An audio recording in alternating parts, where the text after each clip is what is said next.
boys and girls, good morning. We will start today acid, base and salt, up to which I have taught you in the last class. We had reached up to pH. pH, that was stated as potential of hydrogen. Potential of hydrogen. pH means potential of hydrogen ion. ठीक है. Potential of hydrogen का means क्या हुआ? It is the amount of hydrogen ion released by N acid. कोई acid जितना ज़्यादा hydrogen ion देता है उसके कंसंट्रेशन को ही हम कहते हैं पोटेंशियल ऑफ हाइड्रोजन. इसका वैल्यू होता है, डिफिनेशन के लिए याद रख लो, क्योंकि लॉग तुम लोगों ने नहीं पढ़ा है, लेकिन यहाँ पर याद minus log concentration concentration of hydrogen ion. क्योंकि ये पीएच माइनस कहता है, इसलिए जितना ज़्यादा एच आयन होगा पीएच का वैल्यू उतना ही कम हो. माइनस का मतलब घटता है. हम जानते हैं कि इंटीजर्स में जब माइनस में हम बढ़ते हैं माइनस के डायरेक्शन की ओर, तो -3, -2 इस तरह से बढ़ते हैं तो नंबर घटता जाता है. यहाँ भी न्यूट्रल सॉल्यूशन के लिए पीएच का वैल्यू 7 माना जाता है. ये जो पीएच स्केल है ये इस तरह का स्केल है जो बना हुआ है. ये पीएच स्केल, इसमें ये 1 है, फिर 2 है, फिर 3 है, बीच में 7 है, इसके बाद 8 है, 9 है, 10 है, 11 है, 12 है, 13 है, 1 2 3 4 होगा, 5 होगा, 6. तो ये जो है वैल्यू होता है डिफरेंट कलर्स का होता है, और ये इस तरह से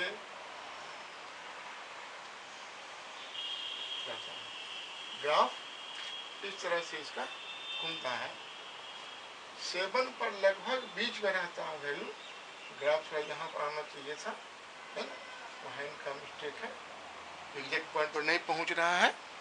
7 पर जो है वैल्यू हो जाता है हमारा क्या चीज़, ये न्यूट्रल होता है 7 पर. यानी 7 पर ये है एच आर का कंसंट्रेशन, ये है ओ एच आर का कंसंट्रेशन, ये दोनों बराबर है. इस वजह से बढ़ते हैं तो एच आर का कंसंट्रेशन बढ़ गया, फिर घट रहा है धीरे धीरे, और जैसे जैसे यहाँ से बढ़ते हैं वो, तो ओ एच आर का कंसंट्रेशन बढ़ता जा रहा है. मिल गया. ये एच आयन हो गया, इधर इधर ओ एच आयन हो गया. इसका मतलब हुआ कि पीएच ऑफ वाटर जो कि न्यूट्रल है, उदासीन है, इसका वैल्यू आता है 7. जैसे जैसे हम 7 से इस ओर बढ़ते हैं मोर एसिडिक हो जाता है, मोर एसिडिक होता है. और 7 से जब हम लोग इस ओर बढ़ते हैं तो हो जाता है मोर बेसिक. ये मोर बेसिक होता है. If pH of a solution is 3, implies the solution is acidic, है ना। If pH of a solution is 9, इसका मतलब क्या हुआ? The solution is को यहाँ मिस्टेक है, एसिड में होगा बेटा, बेसिक होगा, है ना। और सब ठीक है, एसिडिक 3 है ना, pH कितना है? 3 है, 7 से कम है एसिडिक हो जाएगा, और ये 7 से बड़ा है सोल्यूशन इज बेसिक, ठीक है ना। ये क्लियर नाउ। सो ये पीएच का स्केल पीएच पेपर होता है, जिससे हम लोग यह जानकारी प्राप्त करते हैं कि सोल्यूशन का पीएच कितना है। एक्चुअली ये 7 का कलर है वो ग्रीन होता है, और इसके पहले का कलर जो है धीरे धीरे रेडिश होता चल जाता है, 1 पर आकर के मैक्सिमम रेडिश हो जाता है, और इधर 7 से जब आगे बढ़ते हैं तो लगभग ये वायलेट की ओर बढ़ता है, ग्रीन से वायलेट की ओर बढ़ता है, और यहाँ पर आकर के ये सबसे ज़्यादा बेसिक होता है। तो ये हुआ पीएच, पोटेंज ऑफ हाइड्रोजन। अब हम लोग देखेंगे क्या इसका उपयोग है। What is the need of knowing the pH of A solution. तो पीएच का सबसे ज़्यादा इम्पोर्टेंट यूज खुद हमारा बॉडी करता है। हम जानते हैं कि जो कुछ हम खाते हैं वो डाइजेस्ट होता है। कैसे डाइजेस्ट होता है? वो डाइजेशन की जो प्रक्रिया है वो माउथ से शुरू होती है, जहाँ से हम लोग को मुंह से लार निकलता है ना। वो लार भी क्या है? एक तरह का ऐसा सब्सटेंस है जो फूड पार्टिकल्स को सॉफ्ट बनाता है, और वो एसिडिक होता है।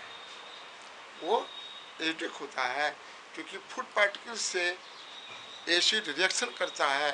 Food particles mostly organic substances होते हैं। हम लोग जो खाना खाते हैं वो क्या खाते हैं? अनाज खाते हैं, फल खाते हैं, ये सब को कहाँ से मिलता है? प्लांट से मिलता है, या फिर एनिमल से मिलता है। मटन चिकन खाते हैं तो एनिमल से मिलता है। एनिमल से जो खाना मिलता है वह भी ऑर्गेनिक सब्सटेंस है, और प्लांट से जो मिलता है वो भी ऑर्गेनिक सब्सटेंस है। इस हालत में ये ऑर्गेनिक सब्सटेंस को डाइजेस्ट करने के लिए, स्मॉल पार्टिकल में ब्रेक करने के लिए एसिड की ज़रूरत होती है। वो एसिड हमारा मुंह प्रोड्यूस करता है, और अगर मुंह ज़्यादा एसिड प्रोड्यूस करे तो हमारे दांत सड़ जाएंगे। इसलिए हम लोग यूज करते हैं टूथपेस्ट का जो बेसिक होता है, वह हमारे मुंह के एसिडिक वैल्यू को न्यूट्रलाइज कर देता है, जिससे हमारे मसूड़े और दांत बच जाते हैं। इसके बाद फिर ये खाना जाता है हमारे कहाँ? स्टमक में जाता है। स्टमक में गैस्ट्रिक जूस नाम का एक जूस निकलता है। स्टमक की दीवारों से वो जूस निकलता है। वह जूस HCl एसिड है, हाइड्रोक्लोरिक एसिड। जब हमें भूख लगती है तो स्टमक की दीवारें HCl गैस छोड़ने लगती हैं। अगर उसमें खाना ना मिले तो गैस का प्रॉब्लम हो जाता है। इसलिए गैस के प्रॉब्लम से बचने के लिए हमको पेट का पीएच जानना बहुत ज़रूरी है। वैसी हालत में जब गैस का प्रॉब्लम हो जाता है हम क्या यूज़ करते हैं? एंटासिड। एंटासिड में कौन कौन चीज़ है? मिल्क ऑफ मैग्नीशियम एक है, मिल्क ऑफ मैग्नीशियम। इसे मिटा देता हूँ, आप लोगों ने नोट कर लिया होगा, मिटा देता हूँ, ठीक है। ओके, तो जो मैंने बताया अभी कि HCl गैस हमें, HCl एसिड जो है वो स्टोमक की दीवार से जूस के रूप में निकलता है, दीवार भोजन को पचाता है। ज़्यादा एसिडिटी होने पर, ज़्यादा एसिड के निकलने पर हमें ज़रूरत पड़ती है एंटासिड की, एंटासिड की जरूरत पड़ती है ना। एंटासिड ऐसा सब्सटेंस है जो बेस है, it is a type of base. यह हम लोग जानते हैं। एक है मिल्क ऑफ मैग्नीशियम, मैग्नीशियम इसे कहते हैं, क्या चीज है ये, magnesium hydroxide, MgOH2, MgOH2। Milk को मैग्नीशियम इसलिए यूज करते हैं कि यह बेस है, माइल्ड बेस है, वो ज़्यादा शक्तिशाली बेस नहीं है, क्योंकि अगर ज़्यादा पावरफुल बेस का हम यूज करेंगे वो हमारे स्टोमक की दीवारों को नुकसान पहुंचाएगा। और अगर एसिडिटी हमेशा बनी रहे तो भी हमें स्टोमक की दीवार को वो जख्म बना देगा, घाव बनाएगा, जिसका नाम होता है पेप्टिक अल्सर। इसलिए उनसे बचने के लिए दो बातें कही जाती हैं। एक, वाटर का अधिक से अधिक हम यूज करें। क्यों करें ये मैं पिछले बताने वाला हूँ। वाटर में जब एसिड मिलाते हैं तो जितना ज़्यादा वाटर रहेगा HN का कंसंट्रेशन उतना घट जाएगा, है ना। अगर मान लेते हैं कि किसी सॉल्यूशन में H आयन की मात्रा 10 यूनिट है और वॉल्यूम है उसका 100 ml, तो 100 ml में 10 यूनिट हुआ। और अगर उसमें हम 100 और वाटर मिला दें 100 मिलीलीटर तो क्या हो जाएगा, 200 यूनिट में 10 unit of hydrogen ion, concentration घट गया, उसकी शक्ति घट गई। वाटर मिलाने के बाद एसिड जो प्राप्त होता है उसे कहते हैं डाइल्यूट एसिड। ये डाइल्यूट एसिड कम खतरनाक होता है और हमारे पेट को नुकसान पहुंचने से बचाता है। इसीलिए हमें ज़रूरत से ज़्यादा पानी जरूर पीना चाहिए ताकि हमारा पेट एसिड के अटैक से बचा रहे। ठीक है। दूसरा है इसके साथ कि बहुत सारे जीव जंतु, बहुत सारे पशु पक्षी भी ऐसे हैं जिनके बाइट में एसिड होता है, कुछ के बाइट में बेस होता है जो हमें नुकसान पहुंचाते हैं। अगर हम ये जान लें कि किस एनिमल के बाइट में क्या है तो उसका समुचित इलाज कर सकते हैं। इसलिए पीएच जानना जरूरी होता है। तीसरा चीज़ है कि हम जो प्लांट लगाते हैं, प्लांट जो लगाया जाता है जिस मिट्टी में, उस मिट्टी की पीएच क्या है यह जानना भी जरूरी है। मिट्टी का पीएच क्या है जानना जरूरी होता है, क्योंकि मिट्टी के पीएच से ही हम ये पता लगा सकते हैं कि किस मिट्टी में किस तरह का पौधा पनपेगा। और उसको जान करके अगर वैसा पौधा लगाएंगे तो हमें इसका लाभ मिलेगा। सामान्यतः मिट्टी में अगर एसिड की मात्रा ज़्यादा होती है तो उसमें सही प्रकार से खेती नहीं हो पाती है। इसलिए अच्छी खेती करने के लिए हमें कभी कभी मिट्टी में चूना मिलाना पड़ता है ताकि मिट्टी की एसिडिटी को हम कम कर सकें और उसे फसल की उपयुक्त बना सकें। Thank you for today. For next class again we will meet and do further. Okay.